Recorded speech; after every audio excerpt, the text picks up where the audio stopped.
मेरे पास बहुत क्वेरी आती है कि अगर रियल एस्टेट में अजमेर में इन्वेस्टमेंट करना हो तो कहाँ करें। मैं हरीश साहू, मुझे 10 साल का तजुर्बा है, रियल एस्टेट का एक्सपीरियंस है मुझे, और मैं आपको बहुत अच्छी एडवाइस दे सकता हूँ कि आपको रियल एस्टेट में अगर अजमेर में इन्वेस्टमेंट करना है तो कहाँ करें। तो इसको अपन थोड़ा समझते हैं। मान लेते हैं अपने एरिया के जो अपना अजमेर जो है, उस अजमेर में कुछ एरियाज हैं, जैसे पंचशील हो गया, कोटड़ा हो गया, हरिभाव हो गया, जहाँ पे अच्छे परिवार रह रहे हैं, अच्छी रोड्स हैं, और रेजिडेंशियल भी अगर देखें तो लगभग 80-90% तक ऑक्यूपेंसी उस एरियाज में आ चुकी है। अब क्या है कि वहां की रेट्स की अगर बात करते हैं तो 40-45 हजार रुपए गज वहां पे कीमत चल रही है। अब अगर आपको इन्वेस्टमेंट करना है 40-45 हजार रुपए गज के हिसाब से अगर आप कोई प्लॉट लेते हैं और आप कहते हैं कि ये इन्वेस्टमेंट है, तो मैं तो कहूंगा ये इन्वेस्टमेंट तो नहीं है। अगर आप एंड यूजर हैं तो वो आपके लिए ठीक है। अगर इन्वेस्टमेंट करना है तो कहां करें? तो इन्वेस्टमेंट वहां करिए जहां लगभग 80-90% तक ऑक्यूपेंसी आ चुकी है, उसके जस्ट 3 किलोमीटर के दायरे में आप इन्वेस्ट कर लीजिए। अब 3 किलोमीटर का दायरा अजमेर में अगर देखा जाए तो कौन सा होता है? देखिए, आज अगर अपन रामगंज या चंद्रोदय नगर इधर की बात करें तो फिर भी आवर रोड इधर की साइड होता है,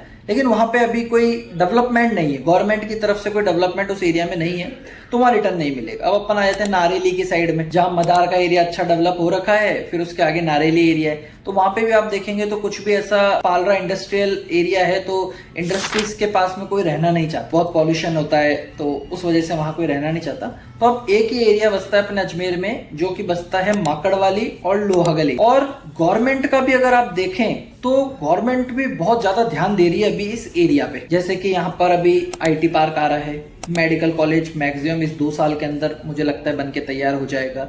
रोड आप देख रहे हो, सारे रोड ब्रॉड हो रहे हैं। कनेक्टिविटी की अगर बात करते हैं तो इस एरिया को अलग अलग लोकेशन से कनेक्ट करने के लिए हाईवेज निकल चुके हैं अभी इस एरिया में। तो ये एक अच्छा एरिया है जहां आप इन्वेस्ट करते हैं तो 3-4 साल के अंदर आपको बहुत अच्छे रिटर्न यहाँ पे मिलने के 100% चांस है। तो बस मैं यही कहूंगा कि इस एरिया में आए और इस एरिया को में इन्वेस्ट करें और अपने अच्छे रिटर्न प्राप्त करें। Thank you.